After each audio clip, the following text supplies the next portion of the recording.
옆 사람 바라보시면서 앞 사람, 뒷 사람 바라보시면서 서로 축복합시다. 사랑합니다. 축복합니다. 예, 주의 사랑으로 사랑합니다. 주의 사랑으로 사랑합니다. 주의 사랑으로 사랑합니다. 형제 안에서 주의 영광을 보내 주의 사랑으로 사랑합니다.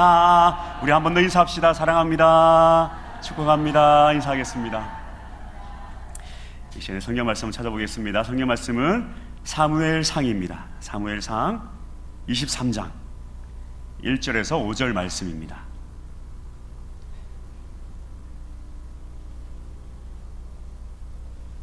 사무엘상 23장 1절에서 5절 말씀입니다. 제가 가진 성경은 448페이지입니다.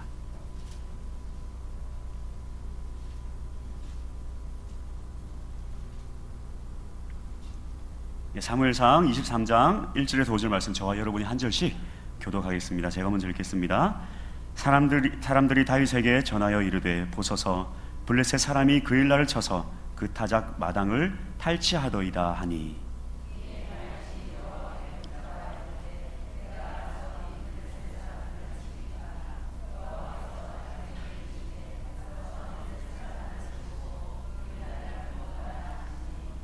다윗의 사람들이 그에게 이르되 보소서 우리가 유다에 있기도 두렵거든 하물며 그 일나에 가서 블레셋 사람들의 군대를 치는 일이까 한지라.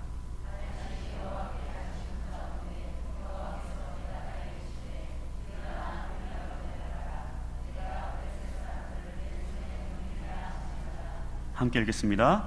다윗과 그의 사람들이 그 일나로 가서 블레셋 사람들과 싸워 그들을 크게 쳐서 죽이고 그들의 가축을 끌어오니라. 다윗이 이와 같이 그 일나 주민을 구원하니라. 아멘. 자, 우리 함께 저를 한번 따라해 보겠습니다. 응답받고 응답하자. 한번 옆 사람과 한번 인사 나눠봅시다. 응답받고 응답합시다. 네. 이 응답이란 무엇인가? 이 응답이 무엇인가 하면 어떤 부름이나 물음에 응하여서 답을 하는 것입니다. 단순하게는 누가 부를 때에 이렇게 대답을 하는 것이 바로 응답입니다. 제가 집사님, 권사님 이렇게 부르면 어떻게 해야 됩니까? 네 하고 답하는 게 응답입니다. 우리 집사님, 권사님이 저를 부를 때도 제가 어떻게 하면 됩니까? 네 하고 응답을 하면 됩니다. 그런데 이 잘못된 응답이 있어요. 집사님, 권사님들이 저를 불렀는데 제가 응? 왜? 이러면 이게 무엇입니까? 잘못된 응답입니다. 잘못된 응답. 왜 그러냐면 당연히 존댓말을 쓸 줄 알았는데 갑자기 반말을 하니까 당황스러운 거예요. 상대방이 받아들이기 힘든 응답은 잘못된 응답입니다. 나를 불러준 사람에 대한 예의가 아닌 것입니다. 우리가 이 옆 사람에게 사랑합니다 인사하면 어떻게 해야지 올바른 응답입니까? 너나 사랑하세요. 이러면 이 상대방이 좀 당황스럽죠. 이거는 올바른 응답이 아닙니다. 저도 사랑합니다. 우리 옆 사람과 한번 인사해 봅시다. 사랑합니다. 사랑합니다. 한번 인사해 봅시다. 이 사랑합니다라는 인사가 이게 위선적이다, 싫어하시는 분도 계시는데 사실 이 사랑한다는 인사는 진짜 사랑해서 사랑합니다 인사이기도 하지만 앞으로 노력하겠습니다. 당신을 사랑하도록 노력하겠습니다. 그런 의미가 담겨 있기도 합니다. 우리 한번 옆 사람 바라보시면서 다시 한번 사랑합니다, 축복합니다. 한번 다시 한번 더 인사해 봅시다. 사랑합니다. 노력해 보겠습니다. 당신을 사랑하도록 노력해 보겠습니다. 그런가 하면 이 고차원적인 응답도 있습니다. 이 고차원적인 응답이 무엇인가? 이 시대의 수많은 남성들이 겪고 있는 고차원적인 응답을 요구하는 것이 있습니다. 이게 무엇인가? 이 여자친구나 이 아내들이 남자에게 와서 물어봅니다. 자기야, 나 오늘 어디 바뀐 거 없어? 몰라요. 어떻게 합니까? 너무나도 어려운 이야기예요. 너무나도 고차원적인 응답을 요구하는 것입니다. 보니까 머리가 조금 바뀌었어요. 그거 어떻게 해야 됩니까? 그거를 그냥 머리 바꿨네? 이러면 큰일 납니다. 그것은 여자가 원하는 응답이 아니에요. 아주 고차원적인 응답을 해야 됩니다. 우와, 머리가 조금 달라졌네? 저번에는 머리를 이렇게 바깥으로 말았더니 이번에는 안으로 말았네? 아, 저번에는 좀 어려 보이더니 이번에는 아주 성숙한 성숙미가 있네? 미용실 어디로 간 거야? 거기 진짜 잘한다. 다음에는 나도 같이 갈까? 남자도 잘 깎을 수 있나? 이 정도는 해줘야지 이 고차원적인 응답, 이 여자가 원하는 응답을 할 수 있는 거예요. 또 한 가지 이 고차원적인 응답이 무엇인가? 오빠, 저 가방 너무 예쁜 것 같아. 백화점을 올 때마다 똑같은 가방을 보고 말을 합니다. 저 가방 너무 예쁜 것 같아. 남자가 어떻게 합니까? 사줄까? 이거는 고차원적인 응답이 아니에요. 여자가 원하는 응답이 아닙니다. 남자들이 흔하게 하는 실수입니다. 사줄까? 여자들이 싫어해요. 꼭 무슨 매달려서, 여자가 꼭 매달려서 사달라고 독촉한 것처럼 이 찝찝한 이게 그런 의미의 응답입니다. 여자들이 원하는 응답이 무엇입니까?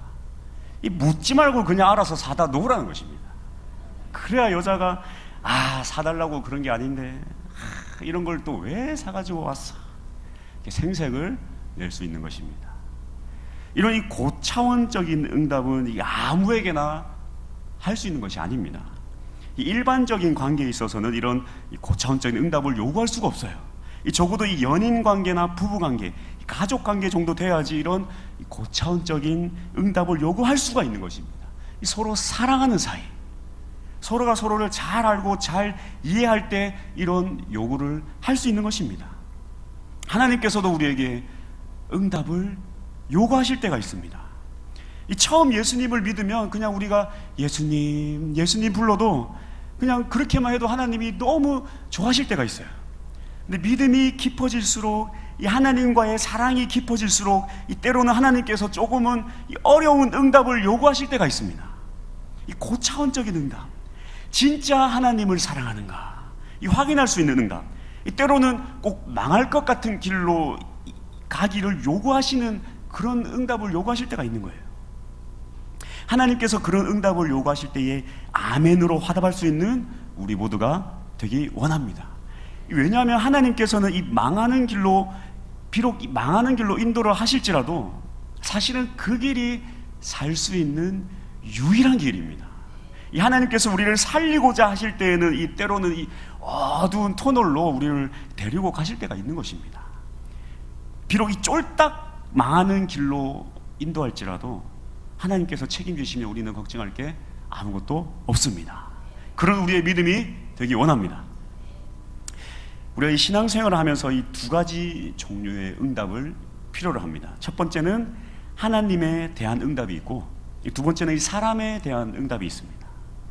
이 하나님에 대한 응답은 하나님을 진심으로 사랑할 때 이룰 수 있습니다. 이 마찬가지로 이 사람에 대한 응답은 하나님의 사랑을 사람과 나눌 때에 이것을 이룰 수가 있습니다. 이 응답은 사랑입니다. 세상을 사랑하면 세상에게 응답을 할 수밖에 없어요. 그러나 하나님을 사랑하면 하나님께 응답을 하는 것입니다. 그리고 서로 사랑하라는 이 계명을 지키기 위해서는 사람에게도 응답을 해야 하는 것입니다. 하나님께서 왜 다윗을 선택을 하셨는가? 이 첫 번째로 다윗은 하나님께 응답하는 삶을 살았습니다. 이 사무엘상 16장에서는 다윗의 형이 7명이나 있는데 그들을 제외하고 하나님께서 8번째 아들인 다윗을 선택하는 장면이 나옵니다. 왜 다윗을 선택하셨는가? 이 하나님의 답변은 16장 7절에서처럼 사람은 외모를 보거니와 나 여호와는 중심을 보느니라 라고 답변을 하셨습니다. 그리고 이 과연 외모보다 중요한 이 중심이란 게 무엇인가? 거기에 대해서 이 17장의 사건을 통해서 보여주고 있는 것입니다. 이 중심이란 게 무엇인가? 이 17장은 유명한 이 골리앗이 나오는 내용입니다. 이 블레셋과 이 이스라엘 이 상대편에서 진을 치고 이 전열을 벌이고 있는데 거기에 사울도 있고 온 이스라엘 군사들도 있고 거기에는 이 다윗의 첫 번째, 두 번째, 세 번째 형들도 있습니다. 그리고 골리앗은 하나님과 이스라엘 군대를 모욕하고 있습니다. 그곳에서 마치 이 하나님께서 누군가에게 응답을 요구하시는 목소리가 들리는 듯합니다. 과연 누가 가서 나의 이름으로 저 골리앗과 싸워 줄 것인가? 여기서 이 고차원적인 하나님의 응답이 요구되는 것입니다. 이 답이 안 나오는 거대한 상대가 1대1로 싸우자는 것입니다. 물론 이 불가능한 상대인 것을 모두가 알기 때문에 굳이 목숨을 걸고 나가서 싸우지 않아도 됩니다. 그 누가 비난을 하지 않아요. 어차피 골리앗과 싸워서 이길 수가 없어요. 골리앗이 아무리 하나님을 모욕하고 하나님의 군대를 모욕할지라도 하나님이 누군가를 선택해서 네가 나가 싸워라 그렇게 말한 사람이 아무도 없습니다. 그렇기 때문에 이 골리앗을 모욕에 이 목숨을 걸고 굳이 하나님께 나의 목숨으로 응답을 할 필요가 없는 거예요. 하나님의 이름이 모욕당하는 게 화가 나지만 자신의 목숨을 내어놓을 만큼 큰 문제는 아니라는 것입니다. 이것이 바로 일반적인 응답입니다. 일반적인 응답이 무엇입니까? 가능한 것, 할 수 있는 것들, 가능한 부름에만 응답을 하는 것입니다. 그 이상 손해를 보거나 이 망할 것 같은 부름과 요청에는 물음표를 다는 거예요. 내가 굳이 나가서 이 하나님의 이름을 위해서 싸울 필요가 있을까? 죽을 수도 있는데 하나님께서 왜 다윗의 형들을 선택하지 않았는가? 그들은 이 불가능한 요구에 응답할 사람들이 아니었기 때문입니다. 여기서는 이 3명의 형밖에 나오지 않지만 이 나머지도 다 마찬가지예요. 이 하나님의 어렵고 불가능한 부름에 응답할 인간이 첫 번째부터 7번째까지 아무도 없더라는 것입니다. 근데 저 어린아이, 아버지의 양을 지키는데 사자가 나타나고 곰이 나타나도 하나님이 지켜주실 거야 그러면서 도망가지도 않고 이 사자와 곰을 물리치고 자신의 양들을 다 지킨 저 어린아이, 그러면서 이 하나님이 이 사자와 곰에게서 건져주셨다 이렇게 고백을 하는 그 어린아이, 이 아이는 언제나 불가능한 상황 속에서도 당연한 듯이 하나님께 응답을 하는 아이였던 것입니다. 지금 이 골리앗 앞에서 그것을 증명하고 있는 거예요. 이 하나님께서 보시는 중심이란 것이 무엇인가? 그것은 어떠한 불가능한 미션일지라도 당당히 응답할 준비가 되어 있는 사람을 말하는 것입니다. 그것이 바로 하나님께서 보시는 중심입니다. 과연 불가능한 상황에도 응답할 것인가? 아직 준비가 안 되었다. 나중에 응답하겠다. 이 하나님 앞에서는 어떠한 변명도 의미가 없습니다. 왜냐하면 적어도 이 다윗의 3번째 형까지는 준비된 자들이었습니다. 이 장성한 자들이었습니다. 전쟁에서 싸울 준비가 된 자들이란 뜻입니다. 여기서 이 장성한이라는 뜻은 20세 이상을 이야기합니다. 다윗은 몇 살일까요? 만약에 8명의 형제를 연년생으로 줄줄이 낳았다고 친다면 셋째까지가 20살 이상이에요. 이해가 되십니까? 셋째까지 전쟁에 나갔으니까 20살 이상이에요. 그럼 넷째가 많아야 19살, 다섯째가 많아야 18살, 여섯째가 많아야 17살, 일곱째가 많아야지 16살. 그러니까 이 여덟 번째 다윗은 매년 줄줄이 딸도 없이 아들만 줄줄줄 낳았다고 쳤을 때에 많아야지 15살이에요. 중학교 2학년. 말도 지지리도 듣지 않는 나이. 이 기쁜 표정과 슬픈 표정이 도대체 분간을 할 수 없는 나이. 아마도 이 다윗이 하나님의 말씀은 잘 들었어도 형한테는 막 다 대들고 그러지 않았나 모르겠어요.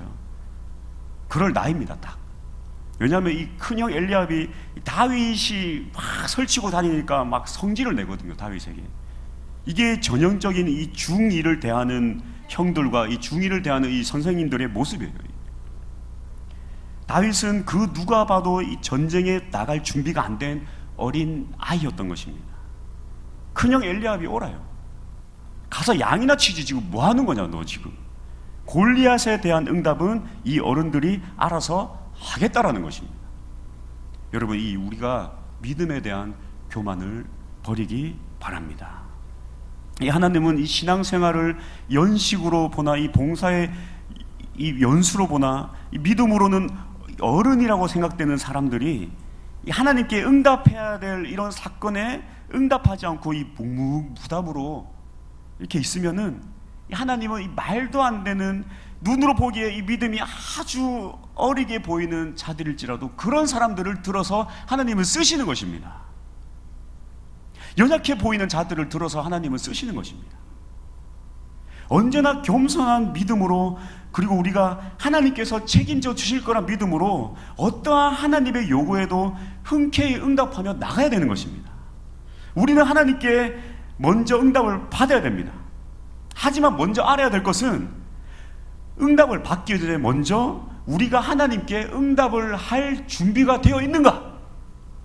계산기 두드리지 않고 하나님께서 원하시는 사명을 감당할 수가 있는가? 그것이 가능한 자에게 하나님께서 응답을 하시는 것입니다. 하나님께서는 이 사울에게, 그리고 큰형 엘리압에게는, 특별히 이 큰형 엘리압에게는 왕으로 세우겠다라고 절대로 응답하지 않았습니다. 왕이 될 믿음이 없는데 괜히 왕으로 세워봤자 나라만 말아먹는 것입니다. 사울이 지금 하나님 나라를 말아먹고 있지 않습니까? 엘리압을 왕으로 세워보면 그가 하나님의 뜻대로 하나님께 응답하며 살겠냐는 것입니다. 하나님 나라, 이 이스라엘을 말아먹는 것입니다. 우리가 하나님께 응답받을 게 있습니다. 그렇다면 우리가 어떻게 해야 됩니까? 내가 먼저 하나님의 부름에 응답할 믿음이 있는가? 내가 하나님의 어떠한 요청에도 아멘이라고 순종할 수 있는 믿음이 있는가? 완전히 불가능한 일임에도 불구하고 그렇게 하겠습니다, 말씀대로 하겠습니다, 그러한 믿음이 우리에게 있는가?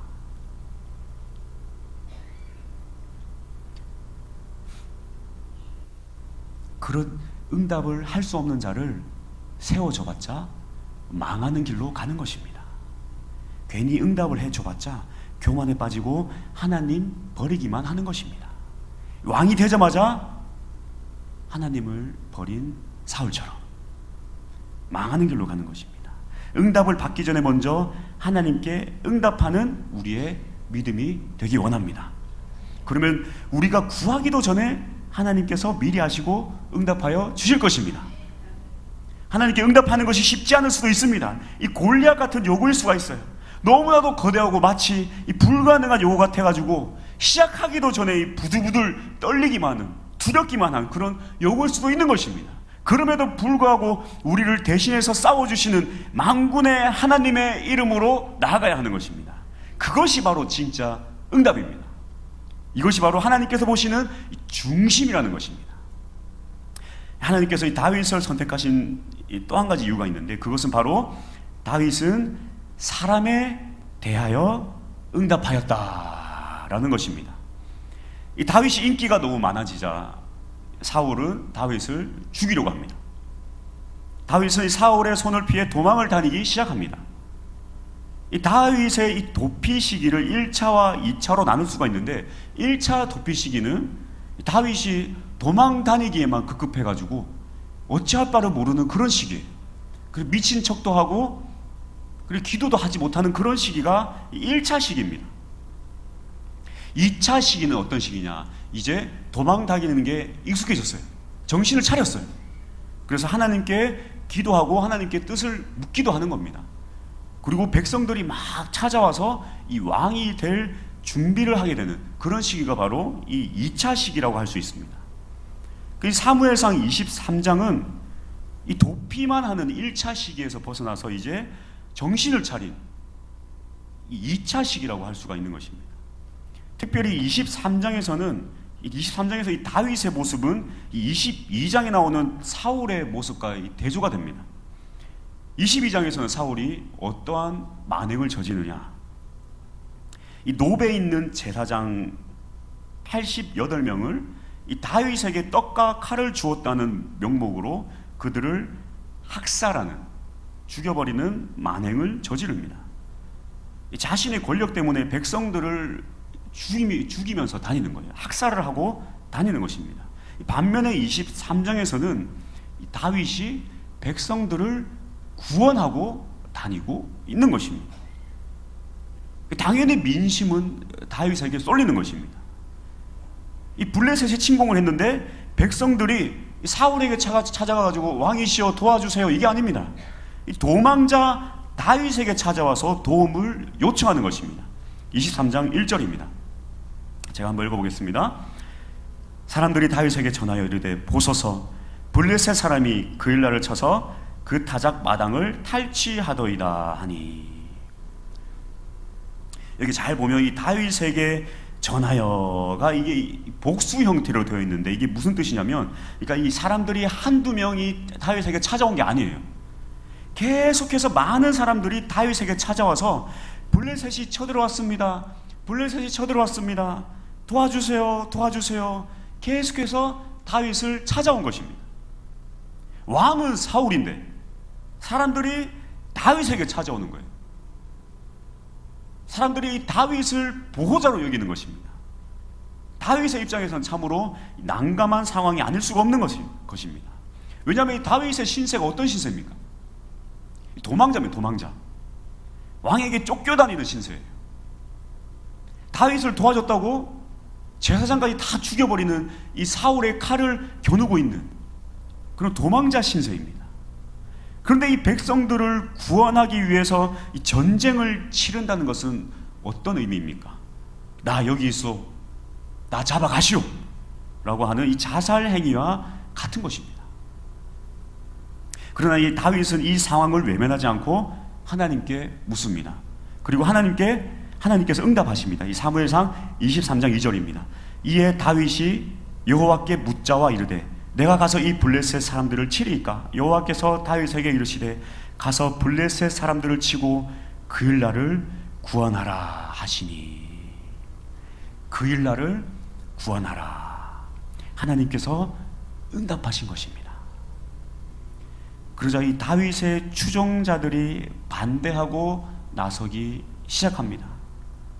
지금 이 유대 지역에서 이 수풀에 숨어서 사는 것도 이 들킬까봐 매일매일 조마조마하고 이 두려운 상황인데, 도대체 이 그일라 주민들을 위해 전쟁을 하는 게 말이 되는 상황입니까?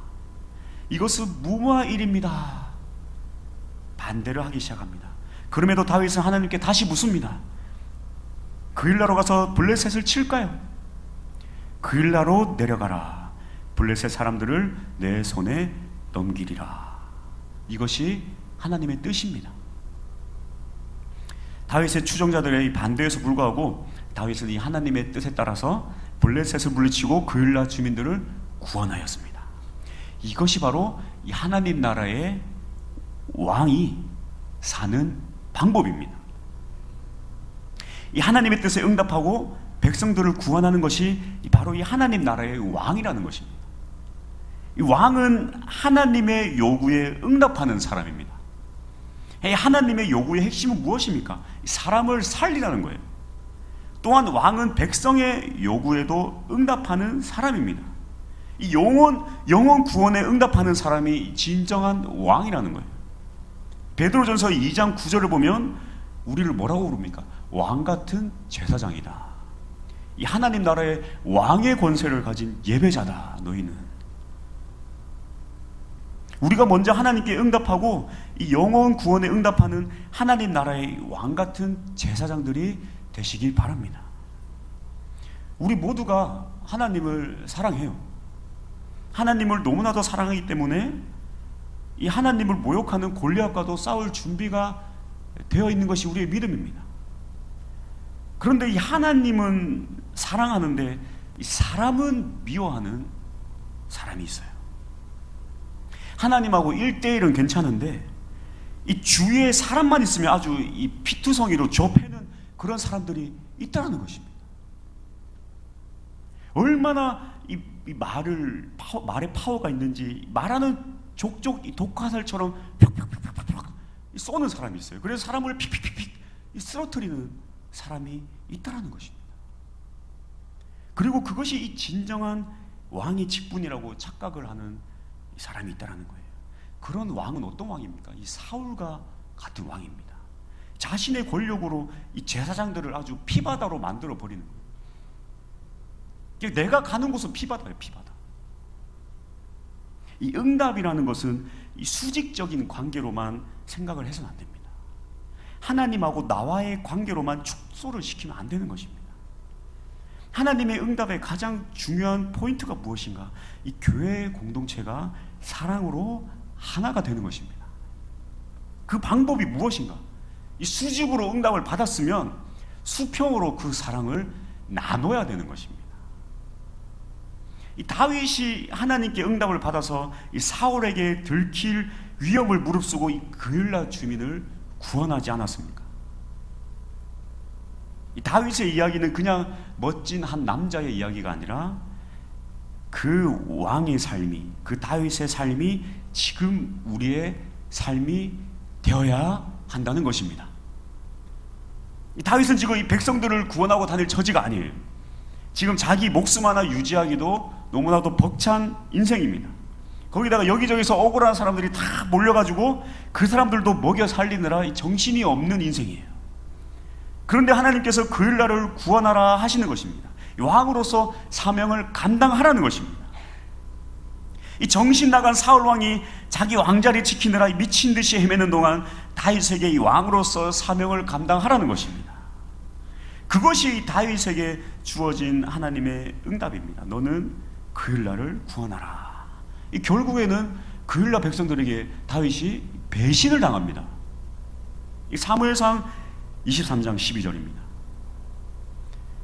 다윗이 이르되 그일라 사람들이 나와 내 사람들을 사울의 손에 넘기겠나이까 하니 여호와께서 이르시되 그들이 너를 넘기리라 하신지라. 배신 당하는 인생이에요. 그 구원을 해줬는데 그 사람들이 배신을 하는 거예요. 이것이 바로 영혼 구원의 삶입니다. 영혼 구원의 사명이에요. 그럼에도 불구하고 우리는 이 영혼을 사랑하는 것을 놓쳐서는 안 되는 것입니다. 하나님만 사랑하면 상처가 없어요. 하나님은 우리를 너무나도 사랑하세요. 근데 우리가 이 사람을 사랑하려고 치면 상처를 받을 때가 너무나도 많습니다. 막 해줬더니 배신을 하는 거예요. 배신을. 그럼에도 불구하고 저 그일라 주민들 다 죽여버려야지, 그렇게 살면 안 되는 것입니다. 이것이 우리의 사명입니다. 하나님의 뜻에 따라서 이 영혼 구원의 이 사명을 감당하면은 이 좋은 일만 일어나지 않아요. 나쁜 일만 일어나더라도 그 일을 감당하는 우리 모두가 되기 원합니다. 하나님께 응답을 받고 그 응답을 받았으면 주위 사람들에게 그 응답을 나누는 것입니다. 병든 자를 위해 기도하고 상처받은 자 위로하고. 우리 모두 이 다윗처럼 이 하나님의 가려운 곳을 긁어주는 사람이 되기를 원합니다. 한번 저를 따라서 해보겠습니다. 하나님께 응답받기 전에 먼저 응답하라. 한 번 더 해봅시다. 하나님께 응답받고 사람에게 응답하라. 요한일서 3장에는 기도 응답을 100% 받는 비결이 나오는데 한번 보겠습니다. 요한일서 3장 22절입니다. 제가 한번 읽어보겠습니다. 무엇이든지 구하는 바를 그에게서 받나니 이는 우리가 그의 계명을 지키고 그 앞에서 기뻐하시는 것을 행함이라. 그의 계명을 지키면 무엇이든지 구하는 것을 받는다라는데 그 계명이 무엇인가? 한번 23절 한번 봅시다. 그의 계명은 이것이니 곧 그 아들 예수 그리스도의 이름을 믿고 그가 우리에게 주신 계명대로 서로 사랑할 것이니라. 할렐루야. 딱 두 가지만 행하면 무엇이든지 응답을 받습니다. 첫 번째, 예수 그리스도의 이름을 믿고, 두 번째, 서로 사랑하라. 예수 그리스도의 이름을 믿는다는 건 무엇인가? 하나님께 응답할 준비를 하는 거예요. 하나님, 내가 무엇을 하겠습니까? 골리앗도 내가 싸워서 이기겠습니다. 예수의 이름을 믿는 거예요. 그리고 서로 사랑해야 되는 것입니다. 예수님을 믿는 자들로서 하나님께 응답을 받고 싶습니까? 이 계명을 지키십시오. 먼저 하나님께서 기뻐하시는 일을 합시다. 먼저 하나님께 응답하는 사람이 됩시다. 그리고 이 서로 사랑합시다. 영혼을 사랑해야 됩니다. 그러면 무엇이든지 구하는 바를 하나님께서 주실 것입니다. 할렐루야. 평생 하나님 뜻대로 살면서 이 하나님께 응답받고 응답을 베풀며 사는 우리 모두가 되기 원합니다. 제가 잠시 기도하겠습니다. 시간 기도하실 때에 우리 한번 주님 앞에, 하나님 앞에 간절한 기도 한번 나갑시다. 하나님, 내가 하나님을 사랑합니다. 하나님 뜻대로 살기 원합니다. 근데 그와 함께 우리가 해야 될 것이 있습니다. 그것이 무엇이냐면, 내가 배신을 당하고 상처를 받고 아픔을 겪더라도 서로 사랑하라는 그 계명을 지키는 것입니다. 하나님 아버지, 내가 그 계명을 감당할 수 있게 하여 주시옵소서. 내가 하나님만을 사랑하는 것이 아니라 하나님께 응답을 받고 그 응답을 사람들과 나누는 믿음이 되게 해달라고 이 시간에 한번 주여 한번 우리 기도하겠습니다. 주여, 아버지 감사합니다. 아버지, 우리를 붙들으시고 인도하여 주시옵소서. 하나님 아버지여, 내가 하나님께 응답을 받기 원합니다. 그러기 위하여 먼저 내가 하나님께 응답하는 삶이 되게 하여 주시고, 아버지여, 내가 서로를 사랑하는 삶을 살게 하여 주시옵소서. 아버지, 우리의 삶이 서로 사랑하는 삶이 되기 원합니다. 비록 그 삶이 상처를 받고 아픔을 겪는 삶일지라도 아버지, 우리가 끊임없이 사명을 감당하게 하여 주시옵소서. 다윗은 그라 백성들에게 배신을 당하면서까지 그들을 구원하는 사명을 감당하였습니다. 우리의 삶도 다윗처럼 아버지, 사람들에게 상처를 받는 삶일지라도 우리 온전히 이 사명 감당하며 나갈 때에, 영원 구원의 사명을 감당하며 나갈 때에 주님께서 우리를 하나님 나라의 왕같은 제사장으로 세우는 우리 모두가 되게 하여 주시옵소서. 이 사명 감당할 수 있도록 우리를 붙들어 주시옵소서. 하나님 아버지 감사합니다. 우리의 삶이 하나님께 응답을 받고 그 응답을 서로에게 나누는, 서로 사랑하며 사랑하는 이 계명을 지키는 삶이 되게 하여 주시옵소서. 우리가 연약하여서 때로는 상처를 받고 아픔을 겪으면서 더 이상 사람을 사랑하지 못하겠습니다. 이제 내가 하나님만, 그냥 나 혼자 하나님만 사랑하며 살겠습니다. 혹 그러한 마음이 주어질 때라도 포기하지 않고 하나님의 계명을 지키기 위해 앞장서는 우리 모두가 되기 원합니다. 하나님께서 우리를 위로하여 주시고 다윗처럼 세우셔서 하나님께 먼저 응답하고 사람들에게 응답을 베푸는 하나님 나라의 거룩한 왕같은 제사장으로 세워주시옵소서. 그러한 삶을 살겠습니다. 우리를 위로하여 주시고 붙들어 주시고 용기를 주시옵소서. 감사하며 주 예수 그리스도 이름으로 기도드립니다.